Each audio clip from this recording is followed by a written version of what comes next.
안녕하세요. 상담을 하다 보면 내담자의 복잡하게 얽힌 이야기 속에서 길을 잃기 쉬운데요.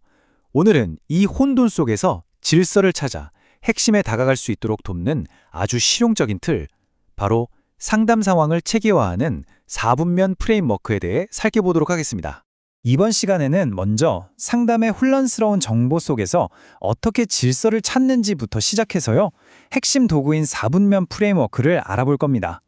그리고 더 깊이 들어가서 생각의 틀과 마음의 동기를 파헤쳐보고 진정한 변화의 여정을 거쳐서 궁극적인 상담의 비전이 무엇인지까지 이렇게 총 6단계로 나눠서 살펴보겠습니다. 네, 그럼 첫 번째 주제부터 본격적으로 시작해 보겠습니다. 상담이라는 혼돈 속에서 과연 어떻게 질서를 찾을 수 있을까요? 상담을 시작하면 내담자에게서 정말 어마어마한 정보가 쏟아져 나오죠.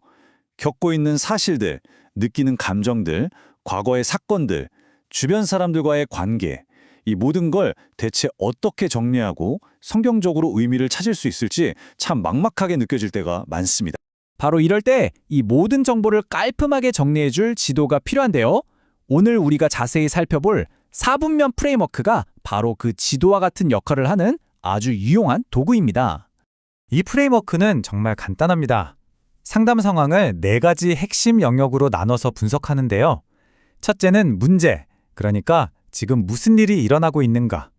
둘째는 계획, 이 문제를 해결하기 위해 그동안 무엇을 했는가. 셋째는 피조놀, 이 문제를 어떻게 생각하고 해석하고 있는가. 그리고 마지막 넷째는 욕망, 무엇이 그 마음을 근본적으로 움직이는가입니다. 이 구분이 정말 중요한데요. 처음 2가지, 문제와 계획은 겉으로 드러나는 외적인 영역입니다. 눈에 보이고 관찰 가능한 객관적인 정보들이죠. 반면에 피조놀과 욕망은 그 행동의 뿌리가 되는 내적인 영역에 해당합니다. 사실 대부분의 상담이 이 외적인 문제에만 머무르기 쉬운데요. 진짜 변화는 바로 이 내적인 영역을 다룰 때 시작됩니다.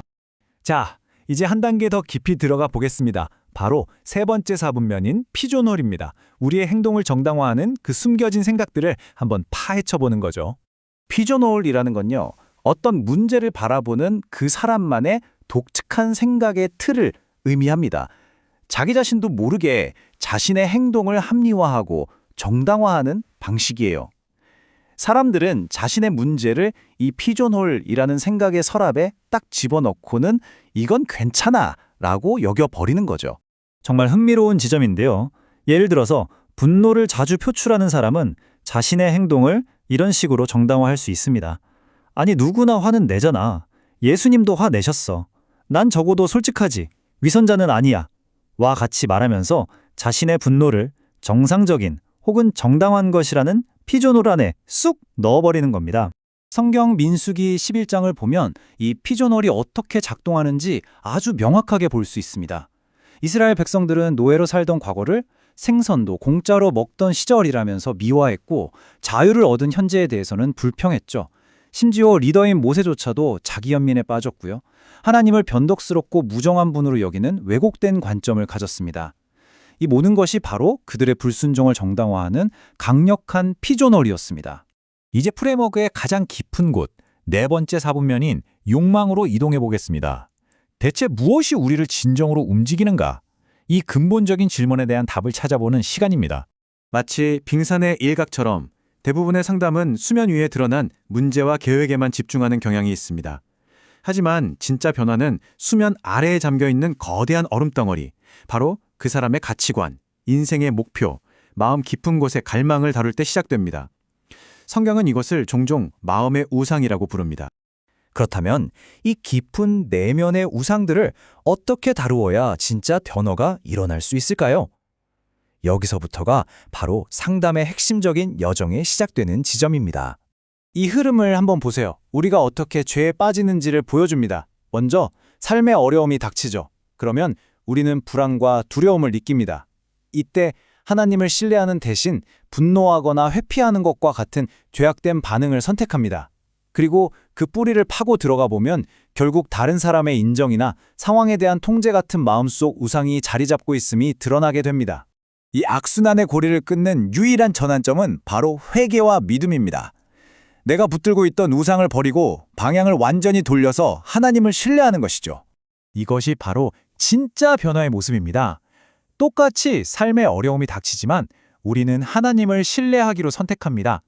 그러면 우리의 반응이 완전히 달라지죠. 인내하고 사랑하는 경건한 반응을 보이게 됩니다.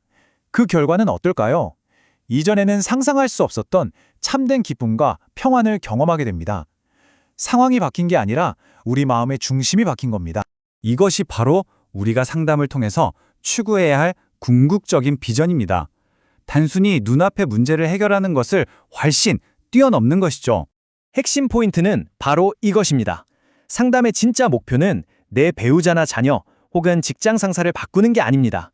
어떤 상황 속에서도 심지어 그 상황이 전혀 나아지지 않더라도 하나님을 더 깊이 알고 그분 안에서 참된 기쁨과 평안 그리고 만족을 찾는 법을 배우는 것. 그것이 바로 상담의 궁극적인 비전입니다. 오늘 내용을 마무리하면서 여러분 자신에게 이 질문을 한번 던져보시기 바랍니다. 나는 내 삶의 어려움들을 어떤 피주널, 어떤 생각의 틀로 해석하고 있는가? 그리고 나의 행동을 움직이는 가장 깊은 곳의 욕망은 과연 무엇인가? 이 질문에 대한 답을 찾는 것이야말로 진정한 변화의 시작이 될 것입니다.